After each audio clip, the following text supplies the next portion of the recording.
सर्वांना जय भीम. आजच्या विशेष पाठामध्ये आपण बघणार आहोत नुकतंच एक प्रकरण जे मुंबईमध्ये घडलं.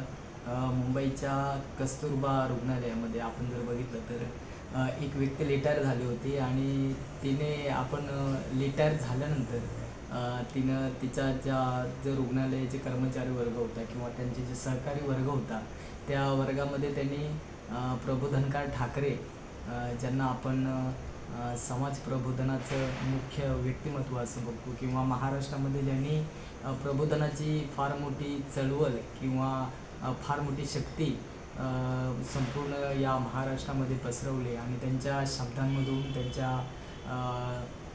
कवितांमधून किंवा त्यांच्या लेखनामधून चांगल्या प्रकारचं प्रबोधन समाजामध्ये कसं होईल यासाठी अतिशय कष्टदायक असं लिखाण त्यांनी संपूर्ण महाराष्ट्राला त्यांचं जे लिखाण आहे एक कवी म्हणून किंवा एक लेखक म्हणून ते एक आदर्श असं व्यक्तिमत्व, त्या व्यक्तिमत्वाचं एक पुस्तक देवळांचा धर्म आणि धर्माची देवळे हे पुस्तक त्या व्यक्तीचं नाव कदम असं होतं आणि त्यांनी त्यांच्या रिटायरमेंटनंतर त्या कर्मचारी वर्गामध्ये म्हणजे निरोप समारंभाच्या वेळी जे पुस्तक दिलं त्या पुस्तकावरती आपण बघितलं तर प्रचंड असा मोठा गदारोळ झाला आणि ते जे कर्मचारी होते त्याच्यामध्ये ज्या परिचारिका होता त्या परिचारिकांनी ते पुस्तक त्यांच्या दिशेने भिरकावून दिलं आणि त्यांनी असं म्हटलं आहे की आमच्या धर्माचा तुम्ही अपमान केलेला आहात हे पुस्तक वाटू. आणि म्हणून आजचा हा जो व्हिडिओ आहे ते हे जे पुस्तक अगदी छोटंसं असं पुस्तक आहे पण त्याच्यामध्ये जे मार्मिक तत्त्व प्रबोधनकारांनी मांडलेले आहेत. आपणाला माहीत आहे प्रबोधनकार ठाकरे यांना प्रबोधन असं म्हटलं जातं पण त्यांचं जे नाव होतं ते केशव सीताराम ठाकरे आणि हे जे आजचं ठाकरे कुटुंब आहे जसं की राज ठाकरे असतील किंवा उद्धव ठाकरे असतील हे त्यांचे जे नातू आहेत त्या ठाकरे परिवाराचा जो हा इतिहास आहे तर आपण बघितलं तर त्यांचं जे जन्मस्थान आहे प्रबोधन ठाकरेंचं ते म्हणजे ते पनवेलला राहत होते. पूर्वी त्यांचं पनवेलला राहत असताना पनवेलकर नाव होतं आणि त्यानंतर मग मुलांना ज्यावेळी त्यांनी शाळेत टाकलं त्यानंतर त्यांनी ते जे नाव आहे ते ठाकरे केलं आणि संपूर्ण हा जो ठाकरे परिवाराचा इतिहास आहे किंवा राजकीय जी त्यांची ही वाटचाल आहे ती आपण संपूर्ण महाराष्ट्रामध्ये बघत आलेलो आहोत. आणि म्हणून या ठाकरे कुटुंबामध्ये जे व्यक्तिमत्व घडलं त्या व्यक्तिमत्वानं आपल्या लेखणीने असंख्य डोक्यांना चालना दिली, असंख्य शरीरावरच्या असणाऱ्या धड्यांना प्रबोधनाची एक दिशा दिली आणि हे जे प्रबोधन आहे ते महाराष्ट्रासाठी फार मोठे व्यक्तिमत्व म्हणून घडून गेलेलं आहे. आणि म्हणून हे जे पुस्तक आहे मी तुम्हाला दाखवतोय हे पुस्तक आहे ते देवळांचा धर्म आणि धर्माचे देवळे, लेखक आहेत प्रबोधनकार ठाकरे. अतिशय सुंदर असं पुस्तक आहे आणि या पुस्तकावरती आज आपण चर्चा करणार आहोत. आपण जर बघितलं बरीच माणसं गव्हर्मेंट सर्वंट असतात किंवा गव्हर्मेंट सेवा देतात किंवा गव्हर्मेंट नोकरी करत असताना प्रायव्हेट नोकरी करत असताना वयाच्या 58 किंवा 60 नंतर रिटायर होतात आणि आपण जर बघितलं लोकांचं असं जास्त कळ असतो की रिटायर झाल्यानंतर गावाकडे जायचं, घर बांधायचं किंवा मुलांचे लग्न करायचं आणि बस जो मिळालेला पैसा आहे तो संपल्यानंतर पुन्हा शांत बसायचं. अशा प्रकारचे आपण लोकांच्या वेगवेगळ्या संकल्पना बघत असतो. पण ही जी कदम व्यक्ती आहे ज्या रिटायर झालेल्या आहेत त्यांनी त्यांच्या मनाचा मोठेपणा किंवा त्यांच्या मनामध्ये वाचनाची असलेली आवड किंवा समाजामध्ये काहीतरी चांगलं घडावं किंवा समाजापर्यंत अशा प्रकारच्या व्यक्तींचे जे विचार आहेत ते लोकजनांपर्यंत जावं ह्या अतिशय चांगल्या अशा हेतूनं त्यांनी या रुग्णालयामध्ये हे जे पुस्तक वाटप आहे ते केलेलं आहे. आणि म्हणून त्या परिचारिकांनी हे जे पुस्तक फेकून दिलेलं आहे त्यांनी असं म्हटलेलं आहे की हा आमचा अपमान आहे किंवा हे तुम्ही दिलंतच कसं. अशा प्रकारचा तो गदारोळ आपण पाहिलेला आहे, तुम्ही न्यूजवरती बघितला असेल ते न्यूज. आणि म्हणून प्रबोधनकार ठाकरेंचं या पुस्तकाच्या माध्यमातून काय विचार होता किंवा त्यांनी एक्झॅक्ट लोकांपर्यंत काय मांडण्याचा प्रयत्न केलेला आहे ते आपण या ठिकाणी बघणार आहोत. सुरुवातीलाच या पुस्तकामध्ये त्यांनी असं म्हटलेलं आहे की जो काल असतो, जी वेळ असते ती कदापि थांबून राहत नसते. जसं आपण त्यांनी उदाहरण दिलं आहे की जसं एखादं लहान मूल असतं ते जेव्हा आईच्या उदरातून बाहेर येतं तेव्हा त्याची वाढ होत जाते. ते जे लहान मूल आहे ते लहान मूल राहत नाही तर त्यांच्यामध्ये त्या उत्क्रांतीनुसार त्याचं पुढे पुढे मोठेपण वाढत जातं, वय वाढत जातं आणि ते फार मोठी व्यक्ती बनून म्हातारपणाकडे झोकत असते. आणि म्हणून त्यांनी असं म्हटलं आहे की जी लहान मुलं तुम्ही बघता ती केवळ लहानच राहत नाही, तर आपल्या आयुष्याच्या गतीसोबत, आपल्या आयुष्याच्या कालासोबत ती पुढे पुढे वाटचाल करतात आणि लहानपणापासून तर अगदी म्हातारपणापर्यंत आपल्या वयाची जी निसर्गाने जी घातलेली सांगड आहे तिच्याशी सामना करून अगदी वयोवृद्धापर्यंत जात असतात. आणि म्हणून त्यांचा सांगण्याचा विचार आहे की कोणताही वेळ असते, कोणतीही काळ असते, ती कदापि थांबत नसते. आपल्या मनातील जे विचार असतात ते देखील कदापि थांबत नसतात. आणि म्हणून क्षणाक्षणाला बदलणाऱ्या या ज्या गोष्टी आहेत त्या कदापि तुम्ही त्याच्यावरती नियंत्रण करू शकत नाही, कदापि तुम्ही त्यांना थांबवू शकत नाही किंवा तुम्ही त्याच्यावरती हक्क सांगू शकत नाही.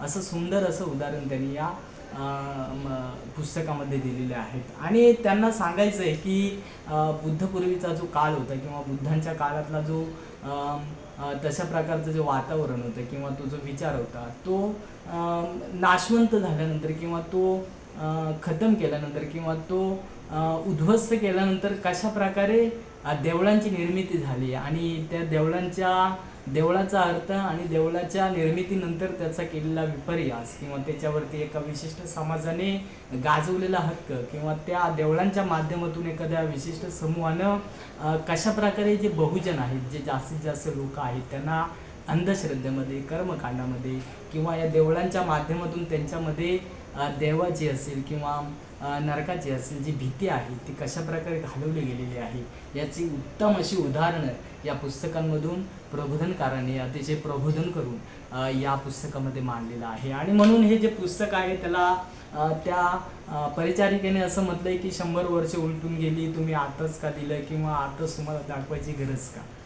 आणि म्हणून या व्हिडिओच्या माध्यमातून मला तुम्हाला सांगायचं आहे की कोणतंही पुस्तक हे कधीच जुनं होत नसतं.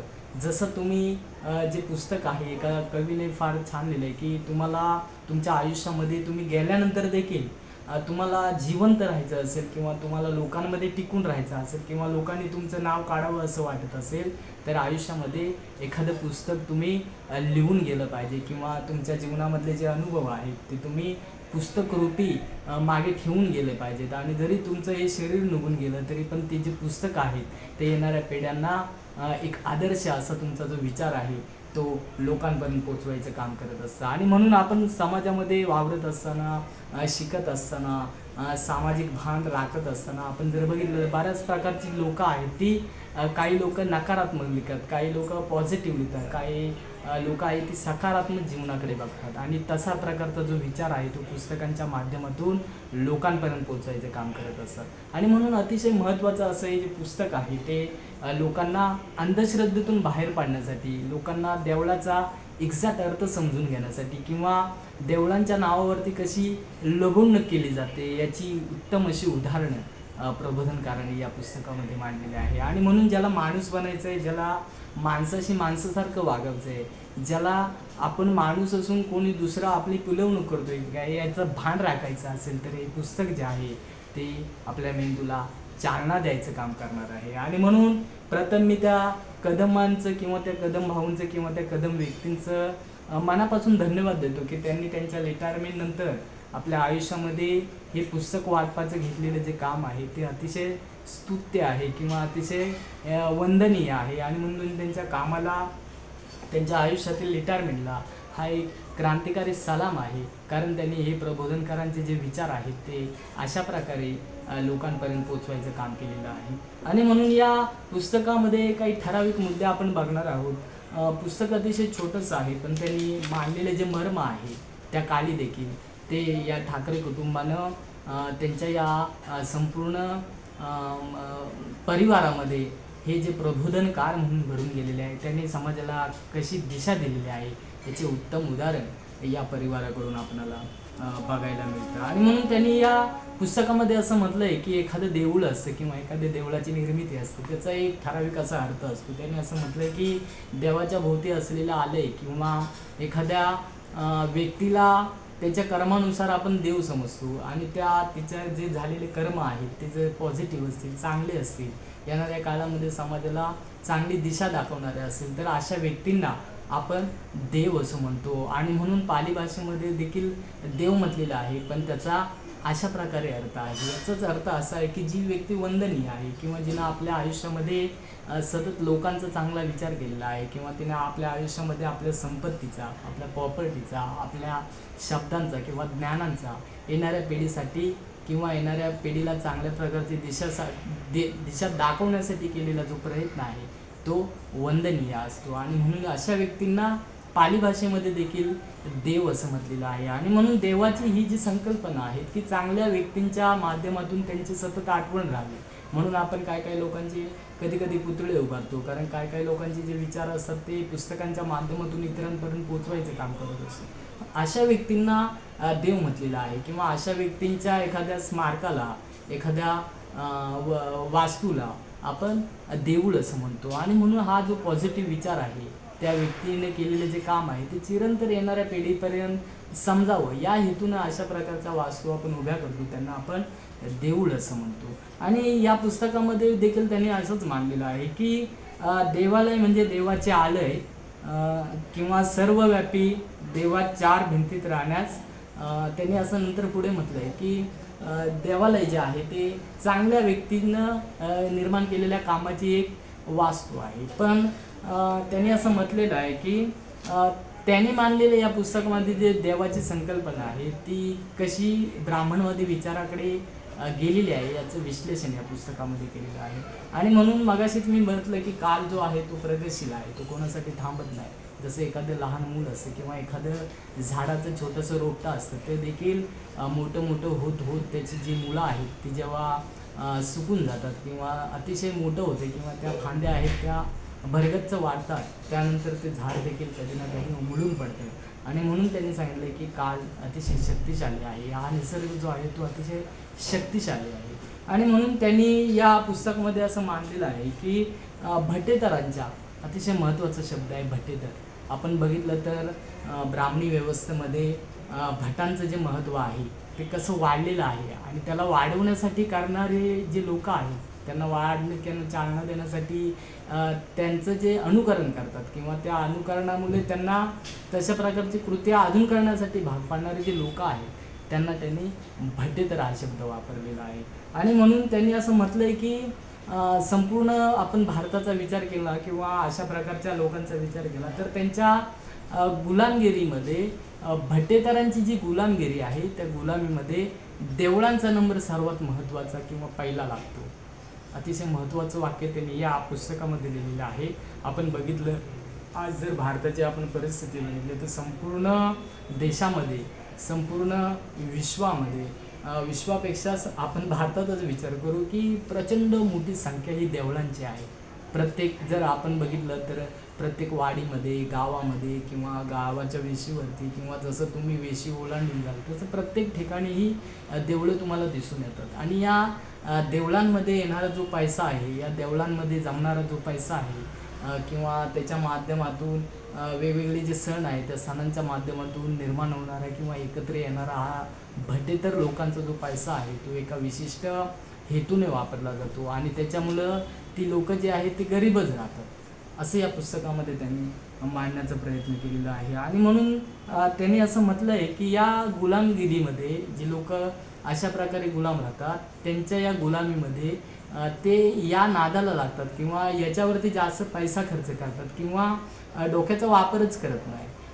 अशा या गुलामगिरीमध्ये या देवळांचा जो नंबर आहे तो पहिल्यांदा लागतो असं त्यांनी या पुस्तकामध्ये लिहिलेलं आहे.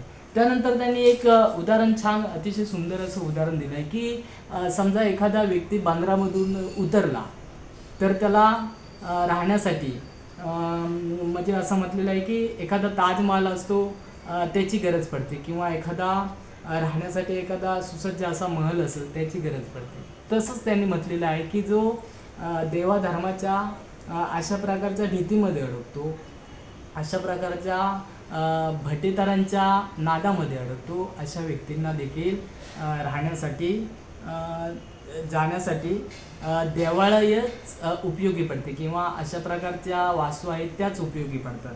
आणि म्हणून सरदार गृहात जाण्याचा प्रसंग येतो असं त्यांनी म्हटलेलं आहे या पुस्तकामध्ये.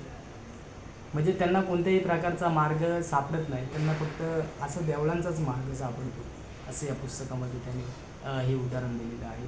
त्यानंतर जर आपण बघितलं तर त्यांनी असं म्हटलेलं आहे की समाजामध्ये प्रचंड गरिबी आहे. आपण जर बघितलं तर भरपूर सारे लोक हॉस्पिटलमध्ये म्हणजे त्यांना त्याची गरज आहे किंवा पैशाची गरज आहे किंवा एखाद्या मदतीची गरज आहे. पण हे जे लोक आहेत ते देवळांच्या नादी जास्त पैसे खर्च करतात. म्हणजे आपण असं बघितलं ते सकाळी उठल्यानंतर देवाला न्याहारी भारीतली देतात किंवा देवळात जाऊन जो देवळाचा जो नवस आहे तो उत्तम प्रकारे पूर्ण करतात. पण तो जो देवळातला जो दगड आहे तो ते वापरतो की न वापरतो याचा त्यांना शोध नाही. पण ज्या व्यक्तीला त्याची गरज आहे, ज्या हॉस्पिटलमधल्या लोकांना त्याची गरज आहे, ज्या समाजामध्ये असलेल्या गरजू लोकांना त्याची गरज आहे, त्यांच्यापर्यंत ते मात्र पोचत नाही. पण अशा प्रकारे एखाद्या दगडाच्या नादी लागून, एखाद्या देवा भटांच्या नादी लागून लोक प्रचंड पैसा, संपत्ती किंवा आपल्या संपत्तीचं दान देतात आणि आपली पैशाची जी विल्हेवाट आहे ती या माध्यमातून लावतात, असं या पुस्तकामध्ये त्यांनी मांडलेलं आहे.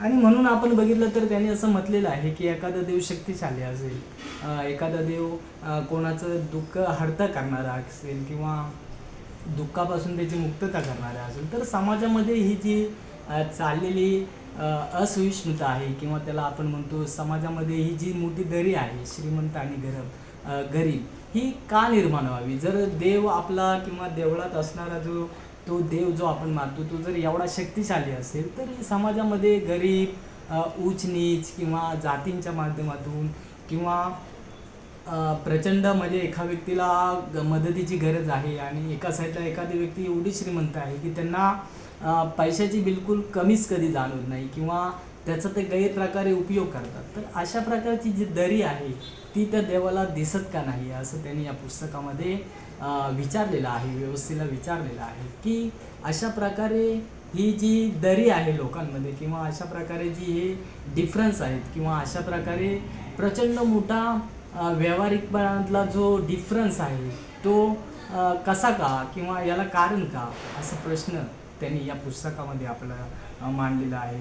आणि म्हणून त्यांनी असं प्रश्न विचारला आहे की देव जर एवढा शक्तिशाली असेल तर मग महारवाडे, मांगवाडे किंवा त्याला आपण म्हणतो धोबीवाडे किंवा त्यांना आपण असं म्हणतो ब्राह्मणवाडे, अशा प्रकारचे जे वाडे आहेत ते निर्माण करण्याची गरज का झाली किंवा का निर्माण झाली किंवा अशा प्रकारे ते स्वतःहून निर्माण केलं गेलं आहे का, यावरती त्यांनी मोठं टीकास्त्र या पुस्तकाच्या माध्यमातून मांडलेलं आहे.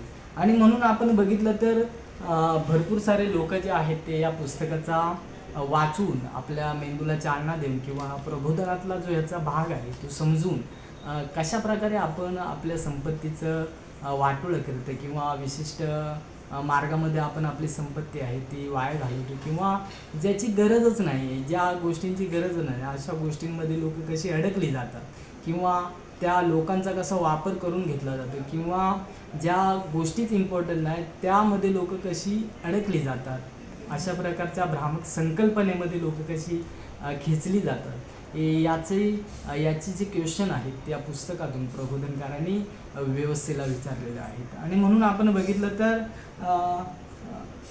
2ऱ्या-3ऱ्या शतकाने किंवा देवळांचा धर्म इतका गलिच्छ बनला आहे. त्यांनी असं म्हटलं आहे की काही शतकांच्या नंतर आपण जर बघितलं तर हा देवळांचा जो धर्म आहे म्हणजे ह्या देवळांच्या माध्यमातून तयार झालेला जो धर्म आहे तो एवढा गलिच्छ झाला आहे की त्यांनी असं म्हटलं या पुस्तकामध्ये की काही लोक म्हणतात की याच्याशिवाय काही होऊच शकत नाही किंवा हे महत्त्वाचंच आहे किंवा अशा प्रकारच्या घटना हे घडल्याच पाहिजे, त्यांना आमचं सपोर्ट आहे.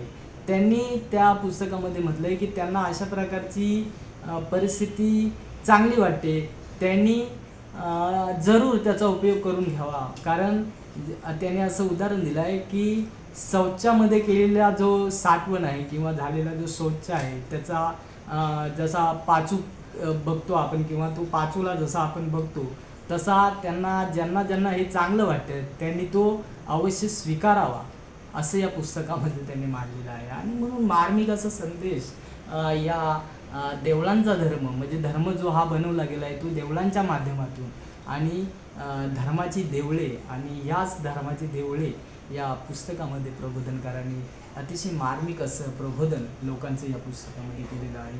आणि म्हणून आपण जर बघितलं तर दानपेटीचं असेल तर विशिष्ट अशा त्या मंदिरातच दानपेटी का ठेवली जाते असं देखील क्वेश्चन त्यांनी या पुस्तकामध्ये विचारलेलं आहे.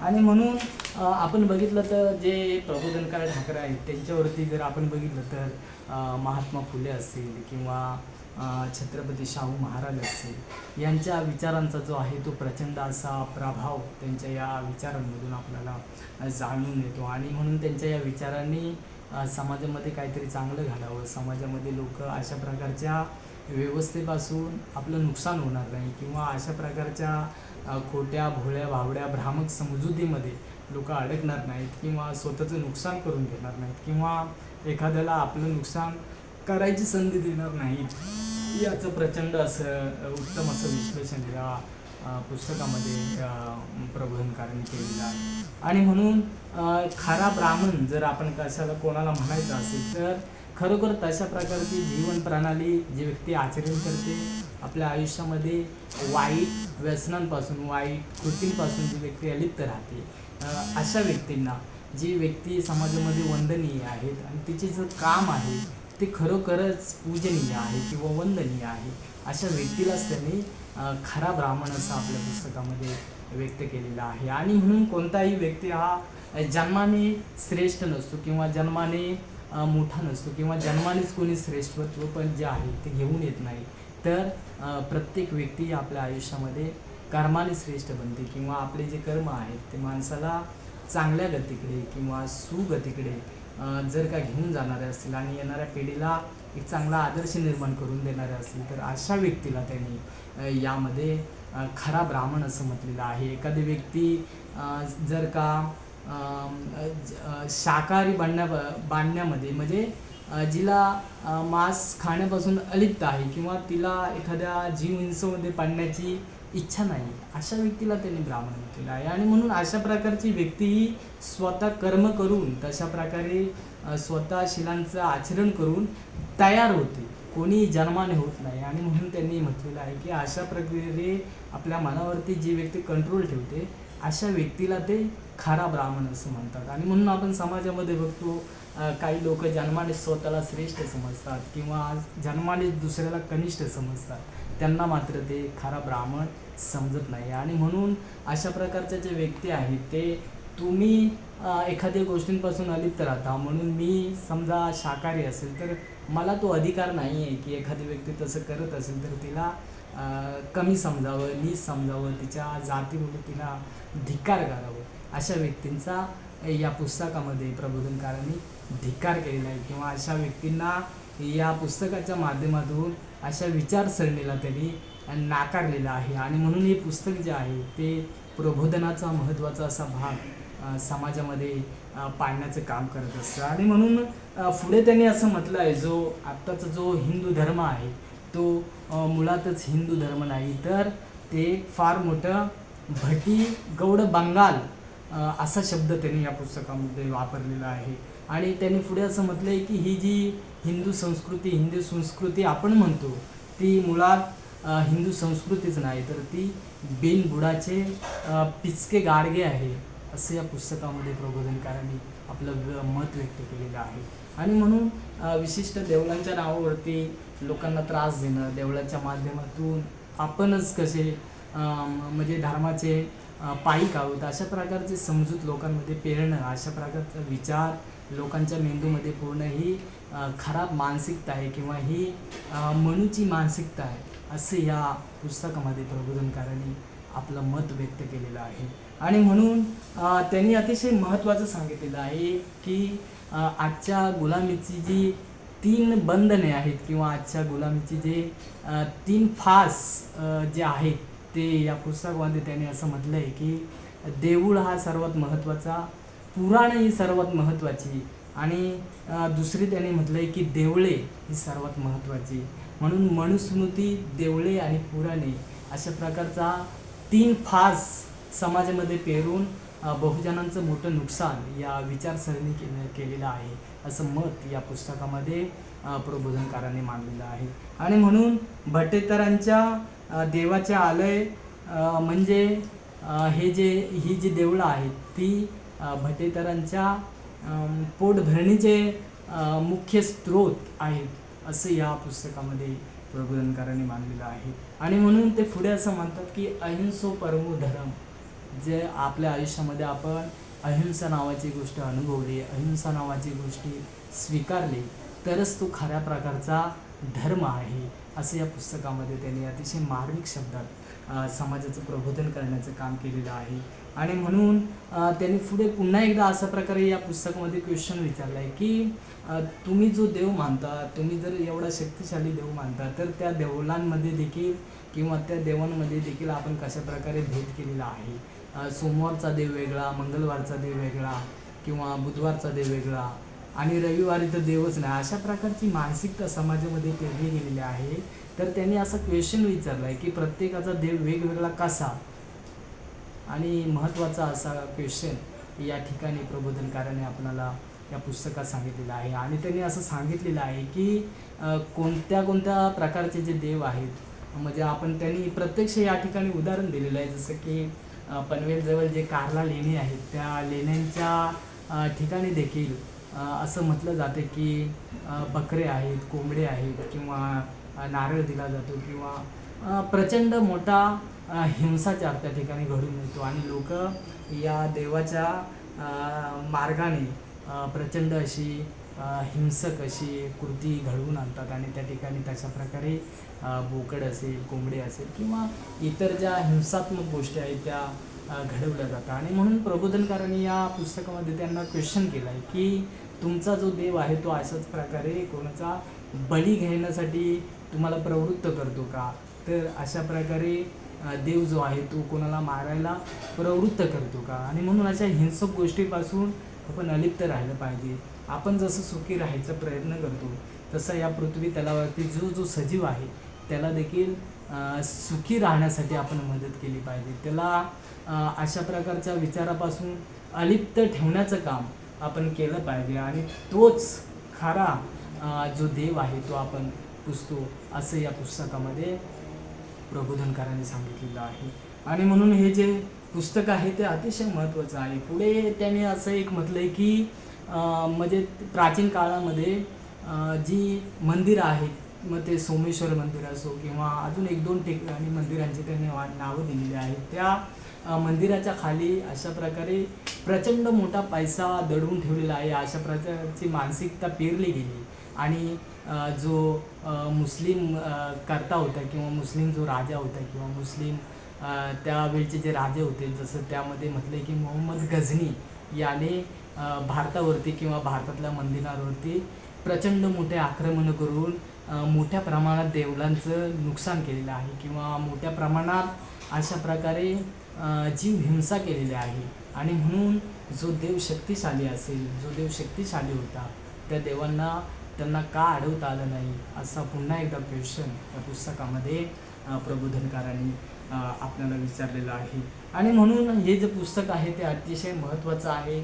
एखाद्या विशिष्ट विचारसरणीतून लोक आपलं कसं नुकसान करून घेतात, विशिष्ट मार्गाला लागून कसं आपल्या मेंदूला गुरफटवून टाकतात किंवा वैयक्तिक नुकसान तर होतंच, पण यामधून कुटुंबाचं नुकसान होतं. एक विशिष्ट प्रकारे वैचारिक पातळीमध्ये लोक अडकली जातात, ते आपलं वैयक्तिक नुकसान करतात, समाजाचं नुकसान करतात आणि आपल्या देशाचं नुकसान करतात. असा महत्त्वाचा असा मुद्दा या पुस्तकामध्ये प्रबोधनकारांनी मांडलेला आहे. आणि म्हणून तुम्हाला जर खरा देव अनुभवायचा असेल, तुम्हाला जर खरं देवत्व पाहायचं असेल, तर म्हणून संतांनी सांगितलेलं आहे की जे का रंजले गांजले त्यांचे म्हणून जे आपुले तोची साधू ओळखावा देव तेथेची जाणावा. म्हणजे समाजामध्ये रंजलेले गांजलेले ज्यांना गरज आहे, गरिबी आहे किंवा ज्यांना कोणी आधार नाही किंवा ज्यांना विशिष्ट मानसिकतेतून हिणवलं जातं, अशा रंजलेल्यांना गांजलेल्यांना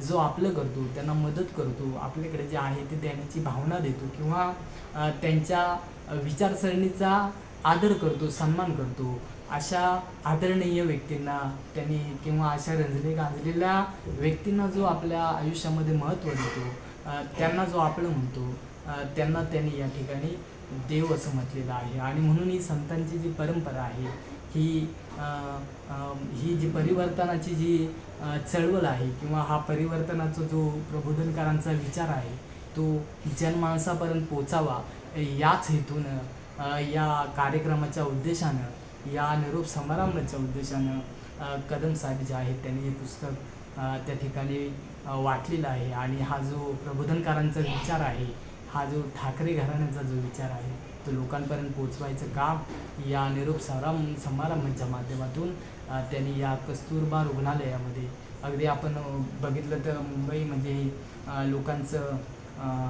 म्हणजे शिकलेल्या लोकांचं असो, नोकरीचं असो किंवा एक वैचारिकदृष्ट्या ज्या शहराकडे बघितलं जातं त्या शहरामध्ये जर अशी प्रबोधनकारांची पुस्तकं फेकली जात असतील तर कशा प्रकारची विचारसरणी लोकांमध्ये पेरली गेलेली आहे किंवा कशा प्रकारे लोक विचार करतात किंवा कशा प्रकारे लोक प्रबोधनकारांचा हा विचार धिक्कारतात याचं मूर्तिमंत उदाहरण आज या 21व्या शतकामध्ये आपण बघत आहोत. आणि म्हणून प्रबोधनकारांचे हे जे विचार आहेत ते माणसाच्या आयुष्याचा एक भाग आहे.